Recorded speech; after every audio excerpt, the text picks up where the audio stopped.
Story 1. The Shadow in the Storm. I was in third grade, maybe 8 years old when this happened. It's fuzzy, but this memory is burned into my mind.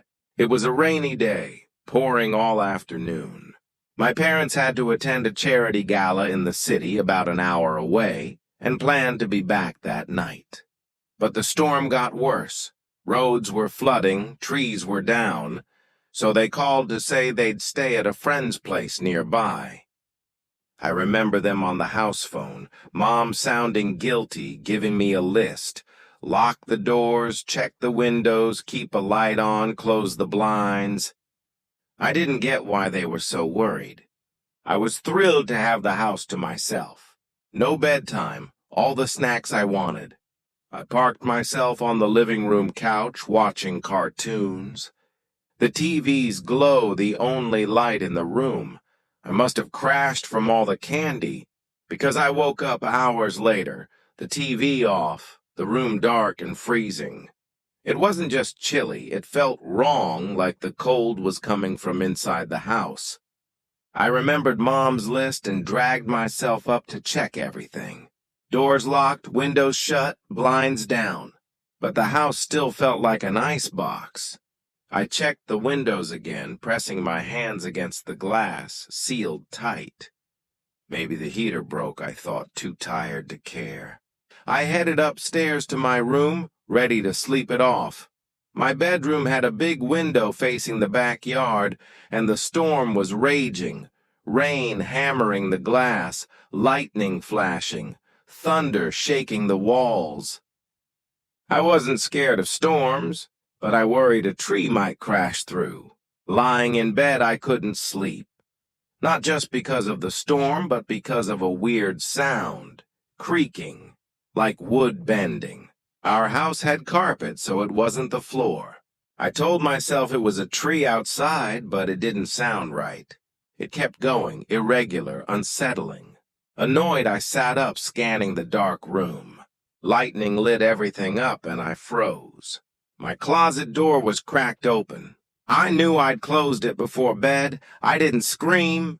I just slipped out of bed, heart pounding, and tiptoed downstairs. I hid under the kitchen table, crying quietly, terrified someone was in the house. My parents were too far to help. Then I heard it. Footsteps on the stairs, not normal steps, but erratic, like someone stumbling or jumping. They got closer, entering the kitchen. From under the table, I saw bare feet, pale, muddy, scratched up, almost bruised purple. They shuffled unevenly, like the person could barely walk. Then a hammer dropped to the floor with a thud. I bit my lip to stay silent, sure they'd see me if they bent down. They stood there swaying for what felt like forever, then staggered away. I heard the back door creak open and slam shut. I stayed under the table until dawn, too scared to move. Eventually, I grabbed the hammer, locked the door, and crawled into bed, shaking. I didn't tell my parents when they got home, scared they'd be mad I hadn't locked up properly. Years later, I told them, and they were horrified, admitting they should have never left me alone. That night shaped me. I still check locks obsessively and sleep with a light on. I can't shake the image of those feet or the sound of that hammer hitting the floor. Story 2. The face in the dream starting when I was about 7, I had this recurring nightmare every few months for years. It wasn't a normal dream. I'd be floating above my bed looking down at myself like I was on a security camera. I knew I was dreaming, but I couldn't move. Just swivel my head. My room looked off. My clock ran backward. Crayon drawings I didn't make were taped to the walls. Stick figures holding hands in front of a house with a red roof. One smaller figure I assumed was me. My old toy car, lost years before, was always on the floor, in a different spot each time. Then I'd feel this urge to look at the window. Every time a woman appeared outside, her face pale, her hair dark and matted, with a scar across her cheek. She'd stare at my sleeping self, then scratch at the glass like she wanted in. I'd wake up heart racing and check the window, nothing. After the fifth dream, I told my parents. Mom said it was just a phase, and Dad checked outside with me. No footprints, no marks. The dream stopped for a year, and I thought they were gone. Then, at 9, it came back, worse. Everything was the same. Clock, drawings, car. But the window was open. I woke up paralyzed, feeling cold air, convinced she was climbing in. After minutes of terror, I checked. The window was locked. I wasn't scared the next time it happened. I'd trained myself to expect it. But when I told my parents again, describing the woman's scar, they went quiet.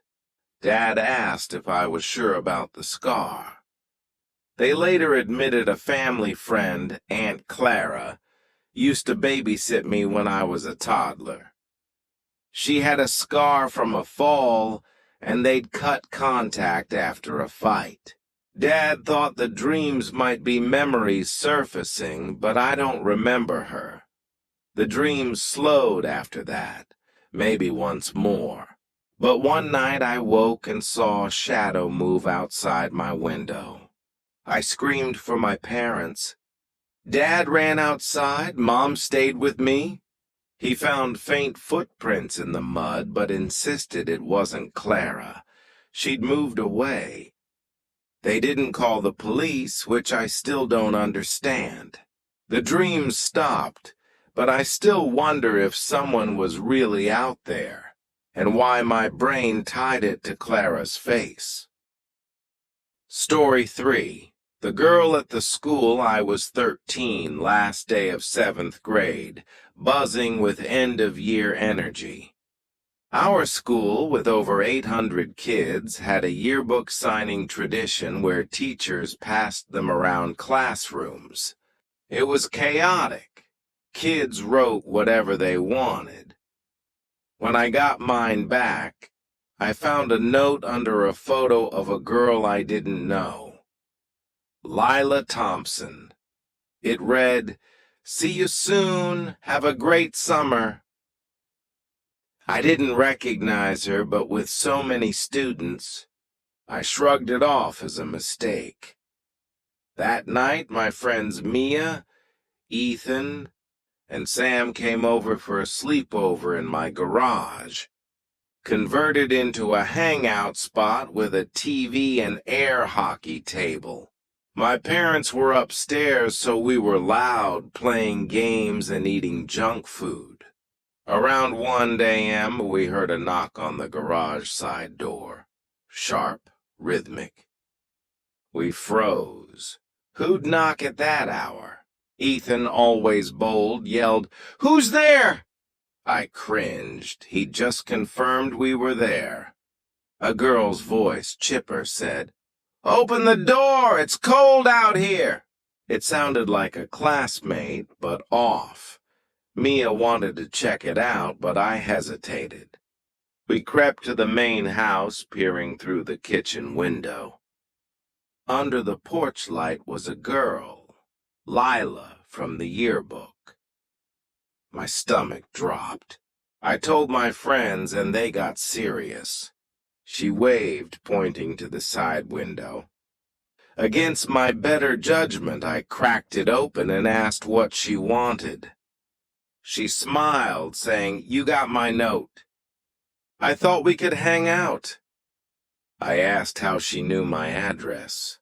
She didn't answer, just kept smiling. Ethan snapped, calling her a creep.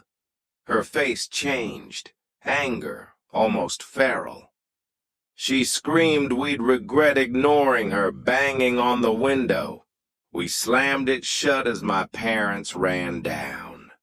Dad chased after her, but she was gone. The next day, my parents called the school. Lila had been expelled mid-year for bullying, but her photo was in the yearbook because it was printed early. She shouldn't have been there to sign mine. No one could find her or her family after that. I still don't know how she got my address or why she targeted me. We moved a year later, but I still check my yearbooks, half expecting her name again. Story 4. The Night on the Coast. I'm Emily, 24, and this happened 2 years ago, right after college. I was living with my parents, saving money, enjoying a stress-free life with a new job. I'm not into partying. My routine was work, yoga, reading, and quiet weekends. But when my friend Chloe invited me, Ava, and Rachel to her family's coastal mansion for a weekend, I couldn't say no. It was stunning. Modern, all glass and white walls, right on a private beach. We planned to relax, so the first night we grabbed seltzers and sat on the beach, listening to music. Around midnight, we saw a light flickering down the shore, a lantern swinging like someone was walking. 3 guys approached, our age, casual and friendly. They sat with us, cracking jokes, drinking beers. Ava, who loves attention, hit it off with them.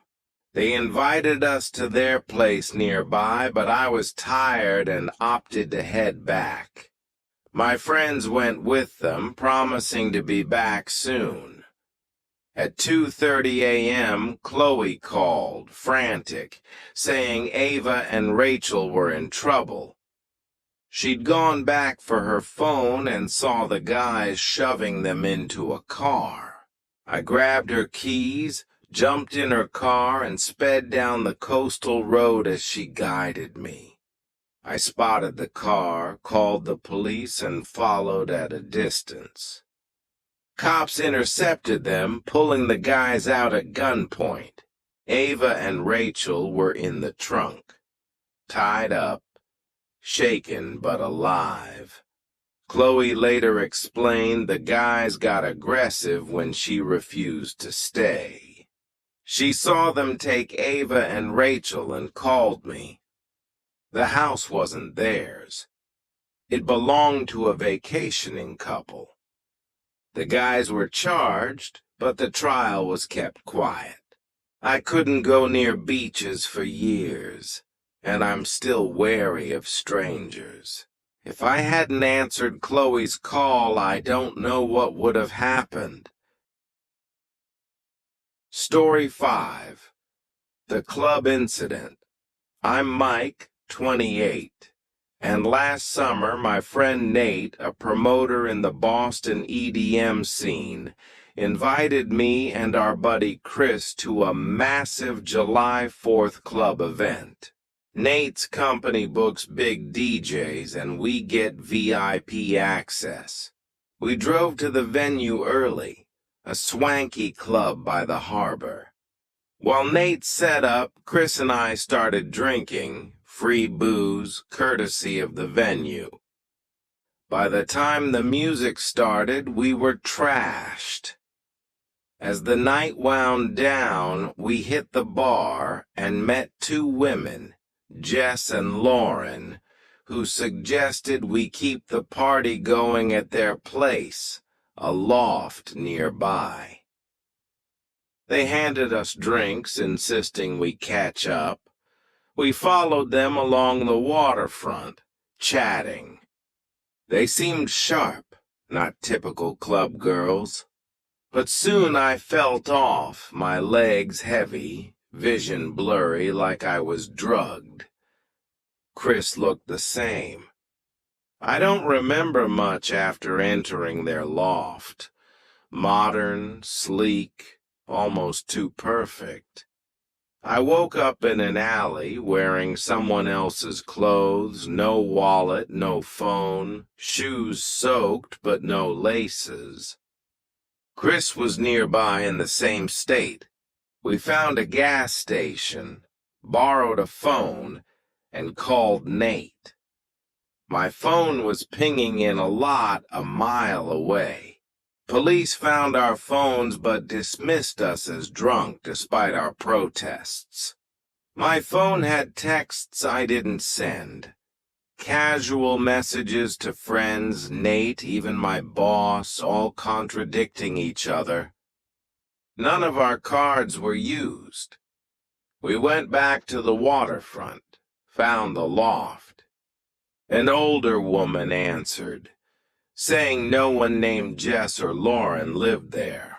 She owned the place, rented it out occasionally. Nate thinks we were targeted, but we approached them. I still don't know what happened in those missing hours, or why they took our stuff but didn't use it.